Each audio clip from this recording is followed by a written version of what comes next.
오늘 우리 나눌 말씀 야고보서 4장 1절부터 10절까지 말씀 보도록 하겠습니다.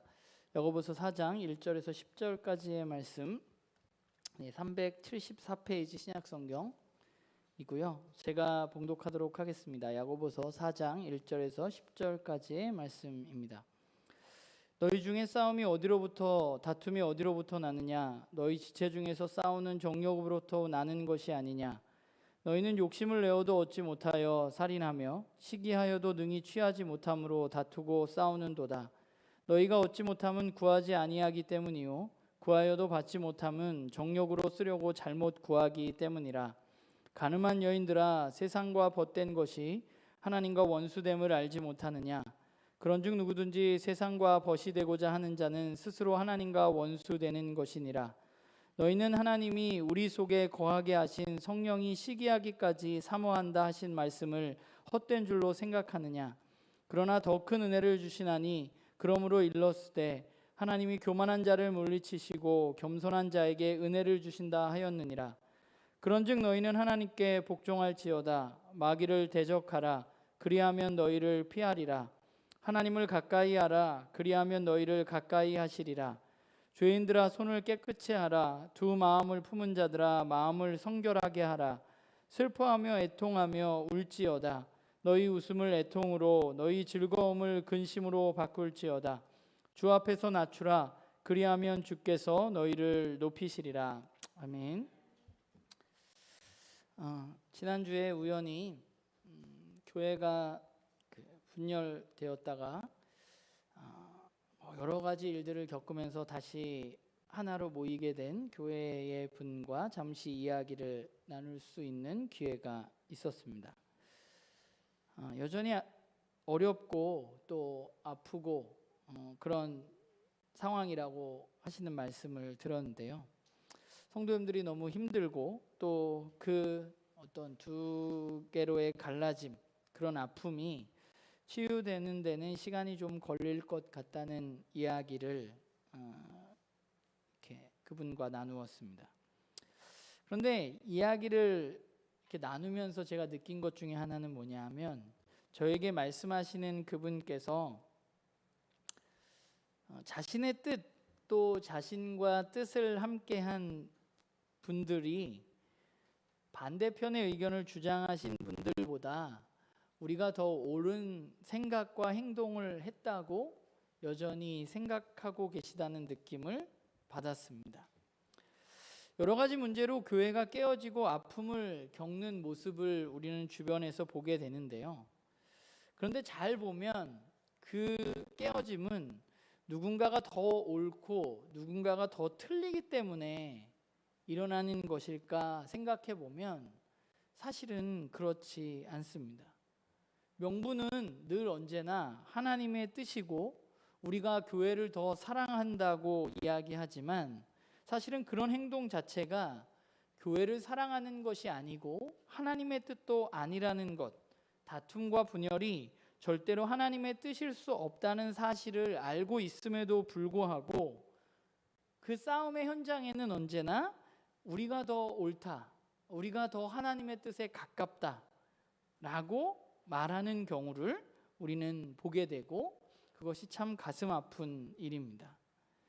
오늘 우리가 읽은 본문은 그 질문으로 시작을 하죠. 4장 1절에 너희 중에 싸움이 어디로부터 다툼이 어디로부터 나느냐라는 질문으로 시작합니다.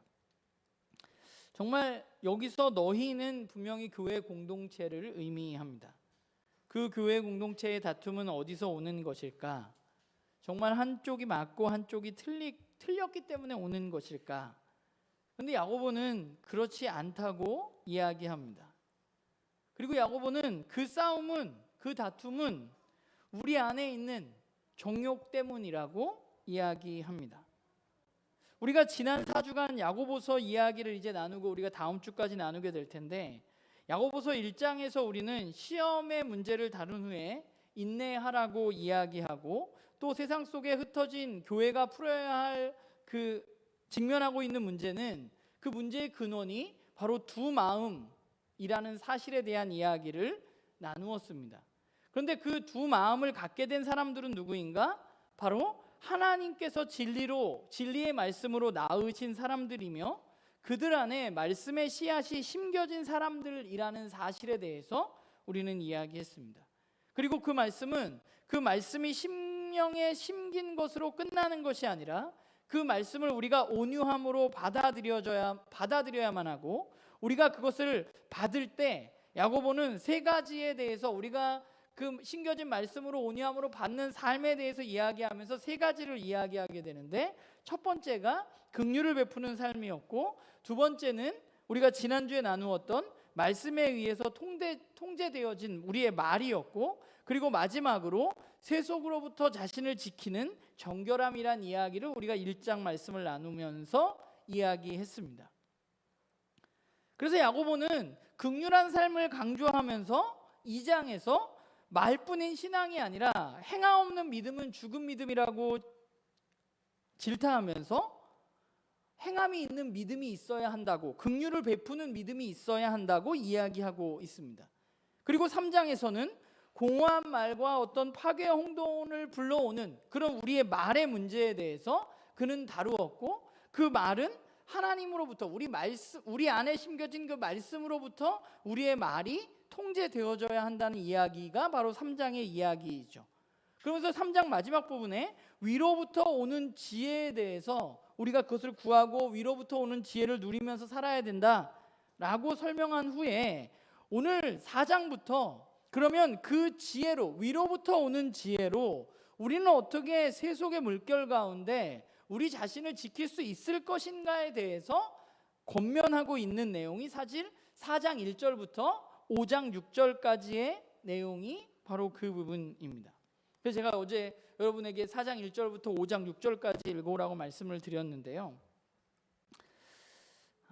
우리가 세속으로부터 어떤 나를 지킬 수 있는 그리스도인의 삶에 대해서 이야기하게 되는데, 그러면 여러분, 세속적인 삶은 뭘까요? 세상적인 삶은 과연 어떤 삶인가?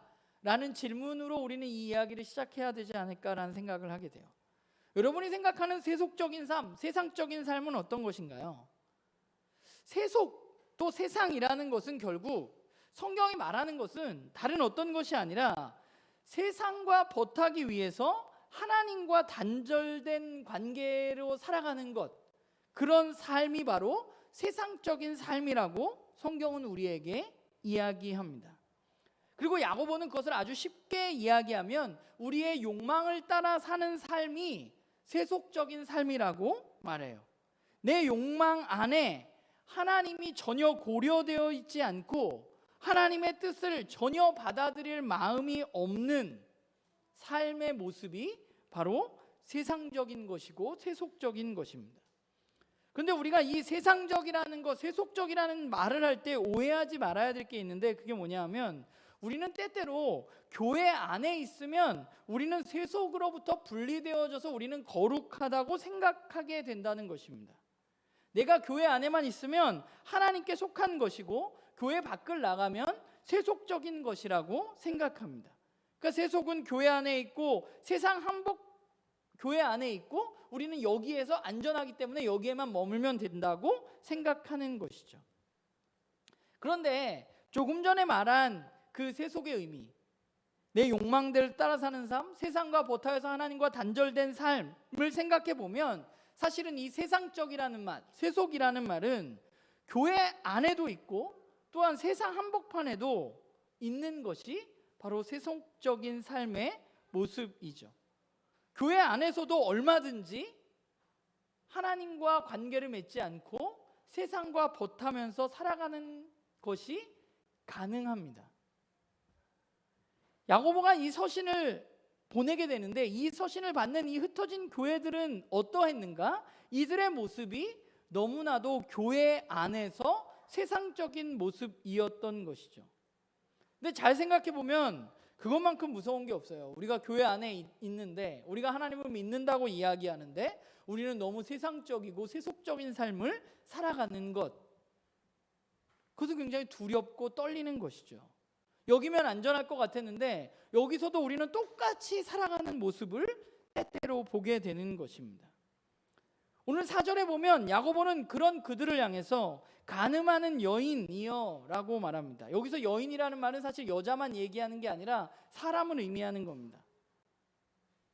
간음이라는 것은 뭐예요? 여러분, 간음이라는 것은 여기서 간음하는 여인이여, 간음하는 사람이여 라고 말하는 것은 그들이 하나님을 완전히 버린 것이 아니라는 겁니다. 그러면 그건 간음이 아니죠. 조강지처가 있는 거죠. 그런데 우리는 간음을 하는 거잖아요. 간음한다는 말은 역사 속에서 이스라엘처럼 교회도 지금 하나님을 붙잡고 있는 것 같지만 그러나 세상을 버타해서 살아가고 있는 모습에 대해서 야고보가 이야기하고 있는 것입니다. 하나님을 사랑한다고 이야기하지만, 하나님을 모여서 우리가 예배하지만, 그러나 여전히 세상과 버타고 싶은 마음, 세상을 붙들고 싶은 마음이 있는 사람들에 대해서 오늘 야고보는 간음하는 사람들이여 라고 말하고 있습니다. 하나님을 버리기도 싫고 세상을 버리기도 싫은 그런 상태, 그것이 우리가 앞에서 이야기했던 야고보가 말하는 두 마음이죠. 우리 안에 하나님에 대한 마음, 세상에 대한 마음, 이 두 마음이 우리 안에 있기 때문에 우리가 부딪히게 되는 것입니다. 그게 세속적인 삶이에요. 세상적인 삶. 우리가 여기 있다고 주일에 예배 드린다고 우리가 세속적인 삶을 살아가지 않는 게 아니라, 우리가 여기서 예배 드릴지라도 우리가 세상과 버타고 우리가 하나님과 세상을 둘 다 잡으려 하는 마음이 우리 안에 있으면 우리는 이미 세상적인 삶을 살아가고 있는 것입니다. 그런데 그런 세상적인 삶, 세속적인 삶을 살아가게 될 때 어떠한 일들이 우리에게 나타나느냐 하면, 우선 두 마음을 품고 세속적인 삶을 사는 사람들은 하나님께 구하는 것을 받을 수가 없습니다. 위로부터 오는 지혜를 우리는 누릴 수가 없어요. 근데 왜 받지 못할까 생각해 보면, 오늘 야고보는 구하지 않았거나 또는 그것을 정욕에 쓰기 위해서 잘못 구했기 때문이라고 말하고 있는데, 잘 생각해 보면 이런 거예요. 많은 사람들이 교회에 나와서 하나님 앞에 열심히 기도하고 열심히 내가 원하는 것들을 구합니다. 그런데 그 간구가, 그 구함이 내 욕망의 성취를 위해서 구하는 사람들이 너무 많다는 것이죠. 그 사람들은 원래 처음부터 하나님이 가지고 계신 뜻에는 관심이 없습니다. 하나님이 원하시는 삶에는 관심이 없어요. 그래서 뭘 구하냐면, 하나님의 뜻을 구하는 게 아니라, 하나님이 원하시는 삶을 구하는 것이 아니라 내가 원하는 것을 구하는 거죠. 그러니까 관심은 어디 있느냐 하면 내 정욕을 채우는 일에만 마음이 있고 관심이 있는 것입니다. 그래서 그 욕심을 채우기 위해서 사람들은 하나님을 믿는다고 하지만, 그러나 세상을 끌어들여서 교회 안에서 끊임없이 세상적인 방법들을 추구하면서 살아가는 것이죠. 그리고 하나님을, 내 욕망을 채우는 것에 이용하는 것입니다. 그런 사람들은 원래부터 하나님께 들을 마음 자체가 없는 사람들입니다. 하나님이 위로부터 오는 지혜를 주더라도 그 사람들은 들을 마음이 없어요. 왜냐하면 그 사람들의 마음 한가운데는 뭐가 있어요? 하나님의 뜻이 아니라 내가 원하는 것을 이루려는 마음이 너무 크기 때문에 하나님 뭐라고 해도 듣지 않아요. 그건 하나님 뜻이 아니야. 하나님이 얘기하는데 하나님 뜻이 아니라고 이야기합니다. 왜냐하면 내 욕망을 채우기 위해서입니다.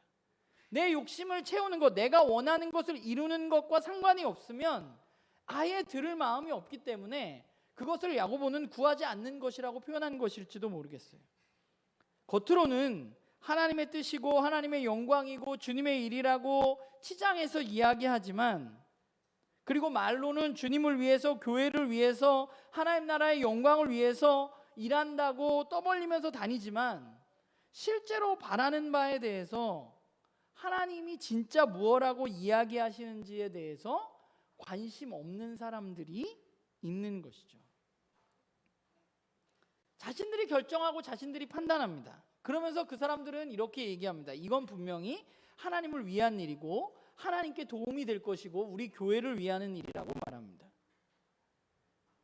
논리는 이런 거예요. 이게 하나님께 꼭 필요한 일이기 때문에 나는 이것을 꼭 이루어야 한다는 논리를 가지고 있어요. 하나님의 뜻과는 상관없이 내가 이 일을 이루면 하나님께 도움이 된다고 생각해요. 그런데 여러분, 하나님 그런 분이 아닙니다. 우리의 도움을 받으실 만한 분이 아닙니다. 그러니까 결국 그러다 보면 어떤 결과가 나타나느냐 하면, 오늘 처음에 제가 이야기했던 것처럼 하나님의 공동체인 교회 내에 분열과 다툼이 나타나게 되는 것이죠. 교회 내의 분열을 잘 살펴보면 앞에서도 이야기했지만 누가 한쪽이 옳고 한쪽이 틀리고 하는 문제가 아닙니다. 겉으로는 하나님의 뜻, 진리를 위해서 싸우는 것처럼 보이지만, 그러나 실제로는 그 진리라는 단어 밑에, 하나님의 뜻이라는 단어 밑에 내 욕망을 채우고자 하는 마음이 더 크기 때문에 다툼이 일어나는 것이죠. 그냥 하나님의 뜻을 위해서 싸운다는 것은 어쩌면 굉장히 허울 좋은 말이에요. 제가 지난주에 만났던 그분과 이야기하면서도 느낀 게 그런 거예요. 그 문제도 알아. 그 너무 아파하고 있던 것도 알아. 근데 결정적인 거는 우리가 더 옳았어. 근데 그 마음을 못 버려요. 그 마음을 왜 못 버리냐? 하나님의 뜻보다 내 욕망이 더 크기 때문입니다. 내가 옳다고 생각하는 마음이 내 안에 있기 때문에 그 마음을 우리는 버릴 수 없어요. 모든 말다툼이나 분쟁이나 옳고 그름에 대한 싸움은 사실 생각해보면 성경 속에서 하나님의 뜻일 수 없습니다. 그냥 그거는 자기 자신을 위한, 자기 욕심을 채우기 위한 것이고, 내가 옳다고 인정받기 위한 싸움일 뿐입니다. 그러니까 교회가 갈라지는 것을 보면 사실 그 몇몇들의 욕망을 채우기 위해서 아주 작은 일에서부터 발단이 되어져서 그 일이 커지다 보면 갈라지게 되고 싸우게 되고, 같이 예배드리면서 예배가 끝나면 서로 욕하게 되고, 이런 일들이 일어나게 되는 것이죠. 굉장히 안타까운 거죠. 받아들일 마음이 없는 거예요. 그러면 이러한 세속적인, 세상적인 삶으로부터 떠나서 우리가 1장에 하나님이 약속하셨던 부족함 없는 온전한 사람으로 나아가는 게 그럼 과연 가능한가? 분명히 1장에서 하나님은 너희로 온전하고 조금도 부족함이 없게 하겠다고 말씀하셨고, 그러기 위해서 복음으로, 말씀으로 우리를 낳아주시고 우리 안에 심겨주셨는데, 우리는 과연 그렇게 자라갈 수 있고 그렇게 될 수 있는가? 우리가 그렇게 될 수 있다면, 그렇게 될 수 있는 것은 1차적으로는 하나님의 은혜 때문에 가능한 것입니다. 우리가 뭘 잘해서가 아니라, 우리가 잘나서가 아니라, 내가 더 착하고 훌륭하고 정의로워서가 아니라, 하나님이 우리를 사랑하셔서 우리에게 은혜를 베푸시기 때문에 가능하게 되는 거예요. 오늘 읽었던 본문 5절은 사실은 야고보서에서 가장 해석하기 어렵고 난해한 본문 중에 하나입니다. 9절이에요. 너희는 하나님이 우리 속에 거하게 하신 성령이 시기하기까지 사모한다 하신 말씀을 헛된 줄로 생각하느냐? 무슨 말씀이신지 알겠어요? 내가 읽어서 잘 모르겠어. 여기 이 문장이 어려운 이유는 여러 가지가 있어요. 여기서 말하는 성령이 성령인지 아니면 그냥 우리 안에 있는 영인지에 대한 논란이 있고, 또 목적어인지 주어인지에 대한 논란도 있고, 여러 가지 논란들이 이 5절 본문에 있습니다. 읽어도 우리가 그냥 읽으면 이해가 잘 안 되는 말인데, 그러면 우리가 이럴 때 우리가 좀 전체적인 맥락에서 성경을 읽는 방법을 선택하게 되잖아요. 그런데 이 5절을 4절과 함께 읽어보면 5절의 상황 속에서 우리는 그 4절에서 뭐라고 얘기했어요? 세속적인 삶을 살아가는 그 다툼과 싸움으로 살아가는 사람들에게 야고보는 4절 앞부분에 뭐라고 얘기했어요? 아까 가늠한 사람들, 가늠한 여인이요 라고 이야기했습니다. 그러니까 그 상황이 5절과 연결되어져 보자면 구약 성경에 호세아와 비슷한 것은 아닌가라는 생각을 해보게 됩니다. 하나님의 백성들, 곧 그분의 교회는 세상과 짝하여서 사랑에 빠진 그런 간음하는 여인과 같은 지금 상황이죠. 그리고 하나님은 호세아가 묘사한 것처럼 그럼에도 불구하고 호세아가 거기서 하는 일이 뭐예요? 집 나간 여인을 어떻게 해요? 찾아서 집에다 데려다 놓는 거죠. 그러면 그 여자는 또 나가고, 그럼 호세아는 또 찾아서 나가서 그 여인을 또 데려오고, 이런 일들이 반복되는 것이 호세아인데, 그러니까 오늘 이 5절을 그것과 비슷한 모습으로 바라보면 어떨까라는 생각을 하게 돼요. 그러니까 이 말이 세상의 마음과 생각을 뺏긴 그런 가늠한 아내와 같은 그런 성도, 그런 교회를 다시금 하나님께로 끌어들이기 위해서 그들을 시기하고 그들과 함께 하기를 갈망하는 하나님의 마음을 나타낸 것으로 보는 것은 어떨까라는 생각을 하게 됩니다. 가늠한 아내를 그냥 넌 가늠했으니까 포기하고 끝내버리는 게 아니라, 율법적으로 가늠했으니까 돌로 쳐서 죽이는 것이 아니라 그 여인을 끊임없이 사랑해서 질투하고 질투해서 찾아 나서는 그런 남편의 마음이 하나님의 우리를 향한 마음이 아닐까라는 생각을 해봅니다. 가늠한 아내는 돌로 쳐 죽여야 마땅한데, 율법을 따지자면 그것이 아니라 그 아내를 질투하고 시기해서 다시금 데려다 놓고 갈망하는 그 남편의 마음, 포기하지 않으시고 우리를 질투하시는 하나님, 그 질투하시는 하나님이 그러기에 그 질투가 우리에게 은혜일 수 있다는 생각을 하게 돼요. 하나님 우리를 너무나 사랑하셔서, 우리는 맨날 그러잖아요. 우리는 매일 하나님 없이 살아가는 것처럼 살아가는 삶을 살아가는데, 그런데 하나님 우리를 포기하는 것이 아니라 그럼에도 불구하고 우리를 너무나 사랑하셔서 그것이 질투하는 하나님으로 우리를 다시 세상에 빼앗기지 않기 위해서 우리를 부르시는 그 하나님의 은혜를 우리가 좀 생각하게 됩니다. 그러면서 5절에 그런 은혜에 대해서, 우리를 사랑하시는 그 하나님의 은혜에 대해서 이야기하면서 6절에 보면 더 큰 은혜에 대해서 야고보가 이야기하고 있어요. 6절에 뭐라고 말해요? 그러나 더욱 큰 은혜를 주시는데, 더 큰 은혜는 뭐예요?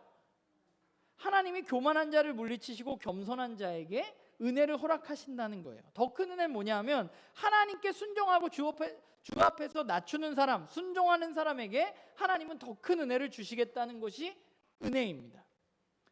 그러니까 기본적으로 하나님이 우리를 너무나 사랑하시고 우리와 함께하고 계신데 우리가 자꾸 그것을 떠나는 거죠. 그런데 하나님 그것을 찾아 나서시는 하나님이신데, 우리에게 더 큰 은혜는 무엇이냐면, 우리가 그렇게 하나님 앞에 나와서 겸손한 모습으로 우리가 하나님 앞에 낮출 때 우리가 하나님의 진짜 큰 은혜를 누릴 수 있게 된다는 것이고, 그 은혜가 있기 때문에 우리는 세속으로부터 벗어나서 정결한 삶으로 나아갈 수 있는 것이죠.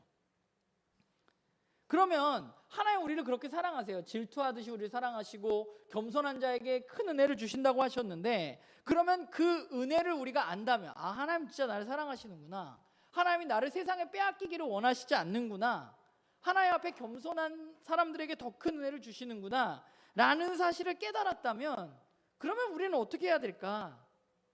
7절에 보면 이렇게 말하죠. 그런즉 너희는 하나님께 복종할지어다, 마귀를 대적하라, 그리하면 너희를 피하리라 라고 말합니다. 너희가 그 은혜를 알고 있다면, 그런즉 우리들이 해야 할 것은 뭐예요? 하나님께 복종하고 마귀를 대적하는 것입니다. 순종한다는 것은 하나님의 주인됨을 인정하는 것이고 하나님 앞에 자신을 낮추는 것입니다. 정확히 말하면 하나님의 권위와 주권 아래에 엎드리는 것입니다. 그러니까 모든 일에 대해서 하나님이 주인이라는 사실을 인정하는 것이 바로 하나님 앞에 순종하는 삶이에요. 그것이 세상으로부터의 유혹을 받아서 세상적인 삶을 살아가는 그런 우리들에게 필요한 첫 번째 해야 할 일입니다. 하나님이 주인 되심을 인정하는 것입니다. 그분이 주권이고 그분의 말씀에 순종해야 됨을 기억하는 것입니다. 그때 우리에게 어떤 일이 일어나냐? 그러면서 우리는 마귀에 대적할 수 있게 되는 거예요. 그러니까 두 마음의 배경에는 누가 있느냐 하면 언제나 마귀가 있습니다. 그런데 그 마귀를 대적하기 위해서 우리는 교만한 마음으로는 불가능해요. 우리가 이길 수가 없어요. 우리가 대적할 수가 없어요. 그래서 우리가 그 마귀를 대적하기 위해서, 그 마귀가 도망가기 위해서 우리가 해야 할 것은 뭐예요? 그 마귀에 내 스스로 뭔가 대적하는 게 아니라 하나님 앞에 하나님의 권위를 인정하고 하나님의 주권에, 하나님의 말씀에 순종할 때 그것이 마귀를 대적하게 되는 것이죠. 그때 마귀가 물러가게 되는 거예요. 그러니까 결국 하나님의 뜻을 무시하면서 그분의 권위와 주권도 거절하고 내 스스로 내가 다 알아서 할 수 있다고 이야기하는 사람은 절대로 두 마음에서 벗어날 수 없습니다. 왜냐하면 우리는 우리 스스로 마귀를 이길 수 없기 때문에 그래요. 그러니까 우리가 그걸 깨닫는 게 굉장히 중요합니다. 우리는 그분의 주권을 인정해야만 돼요. 그리고 더불어서 우리가 해야 할 것은 뭐냐면 그 다음 절에 보면 뭐라고 이야기하냐면 하나님께 가까이 하라고 말합니다. 야고보서 1장 5절에 보면 하나님은 어떤 분인가? 후히 주시고 꾸짖지 아니하는 분이라고 말합니다. 하나님은 어떤 분이에요? 우리가 구하면 우리에게 주시고 우리를 꾸짖지 아니하시고 우리를 너무나 사랑하시는 분이에요.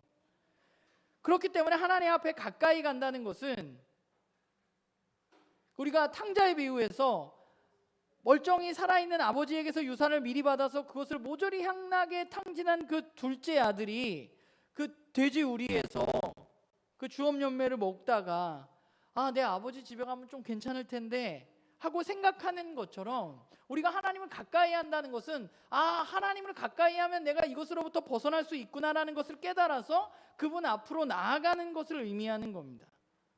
우리의 삶을 돌이켜서 하나님께로 방향을 돌이켜서 그 집을 향해서 걸어가는 것을 의미하는 거예요. 내 기도 생활을 살펴보고 내 신앙 생활을 우리는 살펴보아야만 합니다. 내 기도가, 나의 신앙 생활이 이기적인 내 욕망을 채우려고 하지는 않았는가? 그것만 내가 추구하면서 살아가진 않았는가? 내가 하나님을 바라본다고 이야기하고 하나님께 기도하고 하나님을 예배한다고 했지만 사실 내 욕망을 위해서, 그것을 채우기 위해서, 그것을 얻기 위해서 내가 신앙생활을 하고 있었던 것은 아닌가? 우리의 삶을 돌아보고 그것이 옳지 않은 것이구나. 우리의 삶을 돌이키고 하나님께 우리는 가까이 나아가야 하는 것이죠.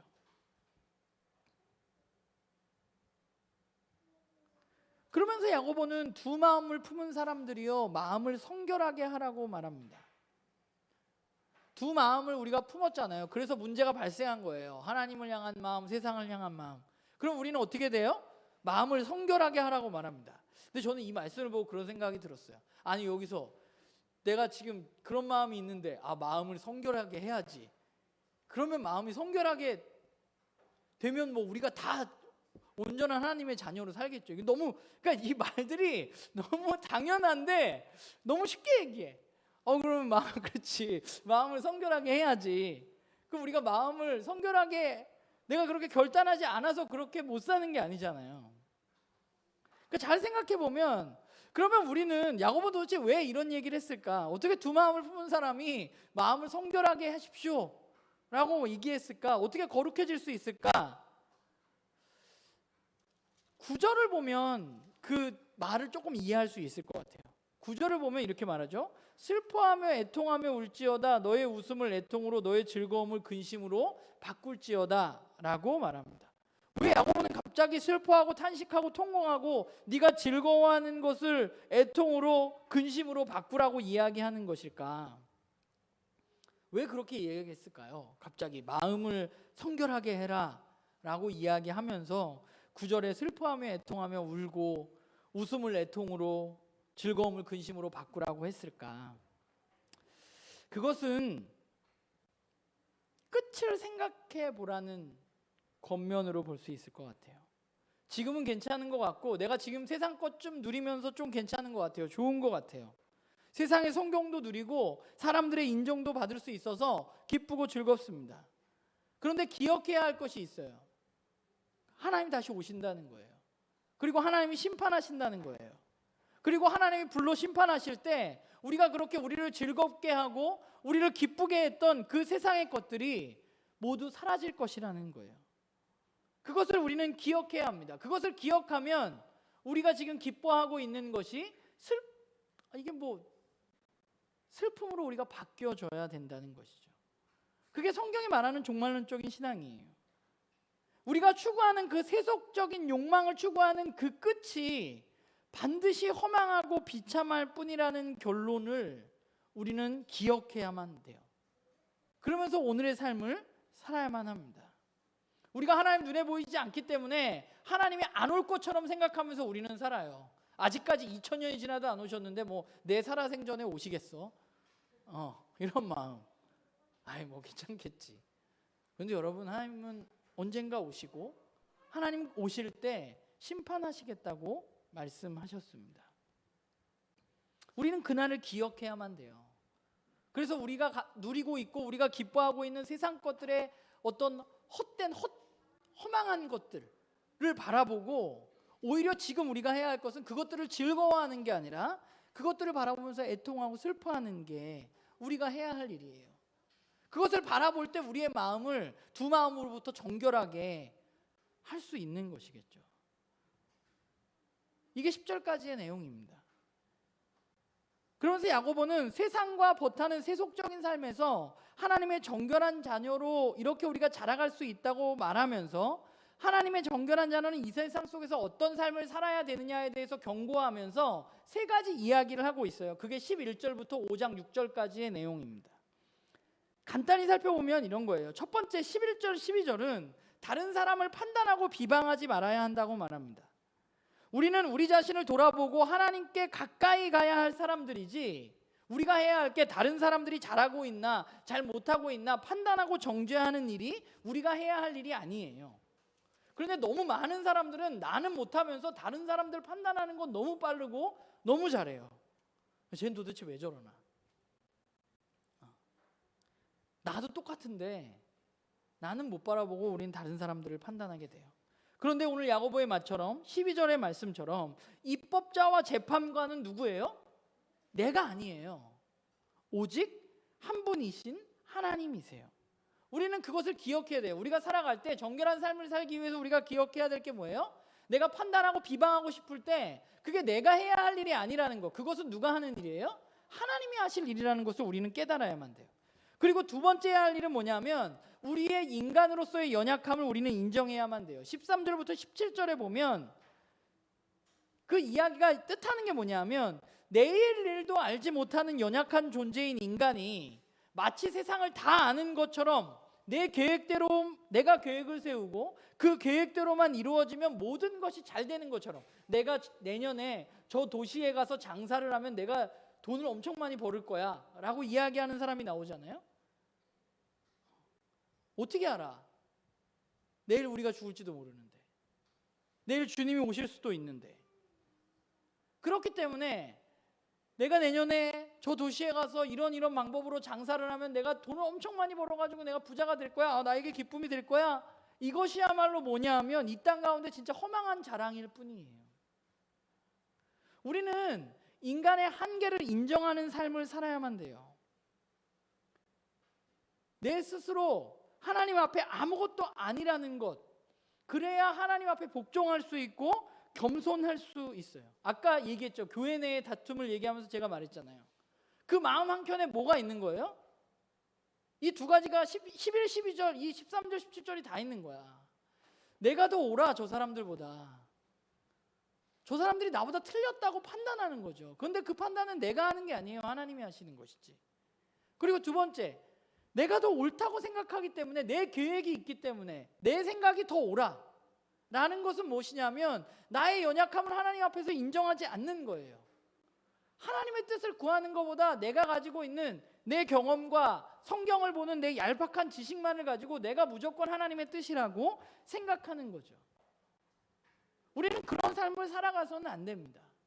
우리가 해야 할 것은 내 인간으로서의 부족함, 하나님 앞에 내가 아무것도 아니라는 존재. 우리가 지금 코로나19를 겪고 있잖아요. 우리가 얼마나 아무것도 아닌 존재인지 우리는 너무 잘 이 상황을 겪으면서 보고 있죠. 이 작은 바이러스 하나에도 온 인류가 어려워하고 힘들어하고 하는 모습을 보면 우리가 정말 아무것도 아니라는 것을 우리는 깨달아야만 돼요. 그리고 마지막으로 우리가 깨달아야 할 것은 뭐냐면 5장 1절부터 6절에 보면 부자에 대한 이야기가 나와요. 그런데 그 부자는 어떤 사람이냐 하면 자신들에게 맡겨진 품꾼들을 착취해서 돈을 얻는 사람으로 묘사되어지고 있어요. 그런데 그 부자에 대한 겉면에서 뭐라고 이야기하냐면 그 네가 가지고 있는 세상적인 돈 이런 거에 다 허망하다는 거예요. 아까 얘기했던 것처럼 세상의 끝을 우리는 기억해야만 돼요. 이 땅 가운데 하나님이 원하시는 것이 무엇인지, 하나님이 끝에 어떻게 하실지 우리는 알아야 돼요. 지금 이 사람이 자기 밑에 있는 사람들을 부려서 돈도 많이 벌고 부자가 돼서 떵떵거리고 괜찮게 사는 것 같아요. 그런데 하나님 오시는 그날에 하나님은 어떻게 하신다고 그랬냐면 그 부자들의 그 사꾼들, 일하는 사람들의 목소리, 불의함에 일하는 사람들이 부르짖었던 그 목소리에 대해서 하나님이 그것을 들으셨고 그것에 대해서 심판하시겠다고 하나님은 말씀하고 계십니다. 우리가 끝을 기억한다는 것, 하나님이 오실 것이라는 것을 기억하고 하나님이 심판하실 것을 기억한다는 것은 결국 오늘 우리의 삶에 어떤 삶을 살게 하느냐면 우리에게 공의와 정의의 삶을 살아갈 수 있게 만듭니다. 사람들은 부를 축적하기 위해서 다른 사람들을 내리누르고 압제하고 내 힘으로 그 사람들을 어떻게 하고 오늘날도 똑같아요. 그런데 하나님은 어떤 분이에요? 반드시 다시 오실 분이고 그때 하나님은 다시 오실 때 뭘 하세요? 심판하시게 될 거예요. 그런데 하나님은 뭘로 심판하세요? 하나님의 뜻에 따라서 정의로운 삶을 살았느냐로 심판하실 것이라고 성경은 우리에게 말하고 있어요.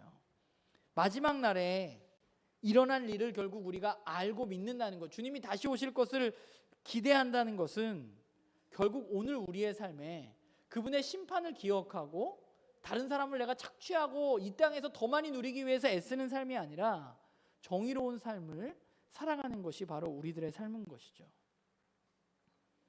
그게 우리들이 이 땅 가운데 살아가야 할 모습입니다. 제가 오늘 말씀을 준비하면서 우리가 주일에는 야고보서 말씀을 나누고 있고 주중에는 우리가 이사야 말씀을 요즘에 보고 있잖아요. 오늘 말씀을 준비하면서 이사야의 말씀이 좀 떠올랐어요. 지난주에 읽었던 이사야 50장 4절에 보면 이런 말이 나와요. 주 여호와께서 학자들의 혀를 내게 주사 나로 공고한 자를 말로 어떻게 도와줄 줄을 알게 하시고 아침마다 깨우치시되 나의 귀를 깨우치사 학자들 같이 알아듣게 하시도다 라고 말합니다. 제가 영상 올려서 보신 분들은 알겠지만 여기서 학자는 우리가 말하는 뭔가 고상하게 많이 하는 사람을 의미하는 게 아니라 배우는 사람을 의미하는 거거든요. 우리가 결국 오늘 말씀이 우리에게 이야기하고 있는 건 사실 어쩌게 보면 딱 하나예요. 이사야 말씀과 너무 비슷한데 우리가 해야 할 것은 뭐냐면 하나님으로부터 우리는 배워야 하는 사람들이에요. 계속해서 내가 뭘 좀 안다고 거만을 떨고 다른 사람을 판단하는 것이 아니라 하나님께서 나에게 주신 학자의 혀와 학자의 귀를 깨우치는 귀를 통해서 우리가 하나님으로부터 하나님의 말씀과 이 땅이 세상이 돌아가는 원리들을 배우는 사람이어야만 해요. 그렇기 때문에 우리는 여전히 배우고 있는 사람들이기 때문에 우리는 겸손할 수밖에 없고 그분 앞에 겸손한 말씀으로 들어야만 돼요. 그리고 우리가 듣고 배우는 그 이야기들의 목적은 뭐예요? 이 땅 가운데 공고한 사람들을 어떻게 하면 도와줄까 하는 것이 우리의 배움의 목적이에요. 우리가 하나님의 말씀을 배우는 이유는, 우리가 익히는 이유는 내가 잘 먹고 잘 살기 위해서가 아니라 이 땅의 회복을 위해서, 그리고 이 땅에 힘들고 어려운 사람들을 우리가 어떻게 도와줄 수 있을까에 대해서 우리가 배우는 사람들이어야만 돼요. 그리스도인이 가장 경계해야 할 것은 교만한 마음입니다. 그 교만한 마음은 어떤 것이냐? 더 이상 누군가의 이야기를 듣지 않는 것으로 나옵니다.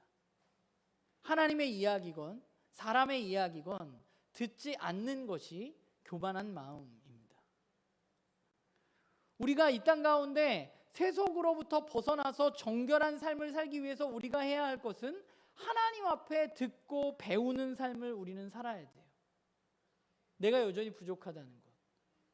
아까 교회에 깨어진 이야기를 했는데 사실 굉장히 간단한 거예요. 내가 더 옳지 않았음을 인정하면 그냥 끝나요.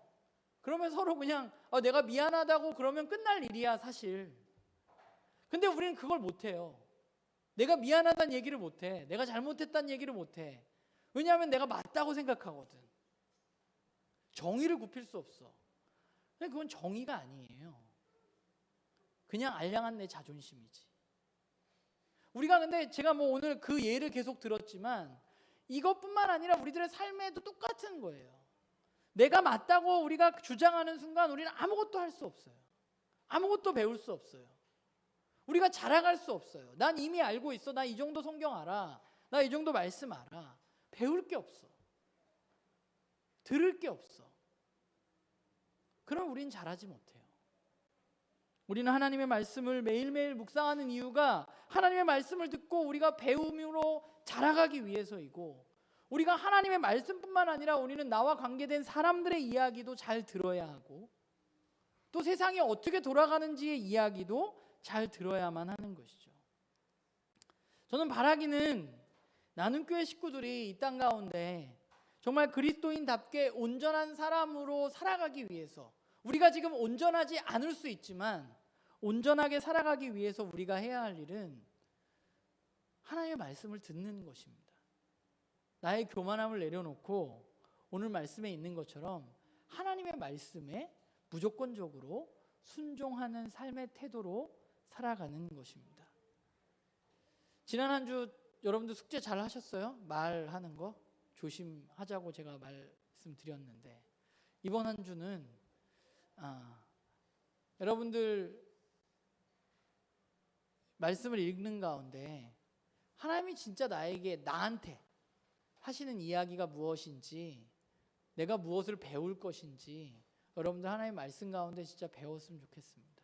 내가 부족한 것을 바라보고 그 부족한 것을 하나님의 말씀으로 내가 어떻게 바꿀 수 있을까 고민해보는 그런 한 주가 됐으면 좋겠습니다. 저도 그렇고 나눔교회 식구들도 그렇고 우리가 아직 완전하다고 생각하지 않습니다. 어쩌면 주님 오실 그날까지 우리는 완전하지 않을 수도 있어요. 그러나 중요한 것은 우리가 자라가고 있느냐 하는 것이죠. 우리가 온전함을 위해서 그래도 걸어가고 있느냐 하는 것이 진짜 중요한 것 같아요. 우리가 삶의 방향을 돌이켜서 이제 아버지 집으로 한 걸음씩 걸어가고 있느냐 하는 게 중요하고, 이번 한 주 우리가 살아가면서 우리가 조금 더 하나님 앞에 배우고 하나님의 말씀을 듣고 우리의 삶을 좀 돌아보고 좀 여러분들 것들도 좀 나누고 제 얘기만 자꾸 듣지 말고 그런 놀라운 일들이 이번 한 주 우리 가운데 일어나기를 주님의 이름으로 부탁을 드립니다. 기도하겠습니다.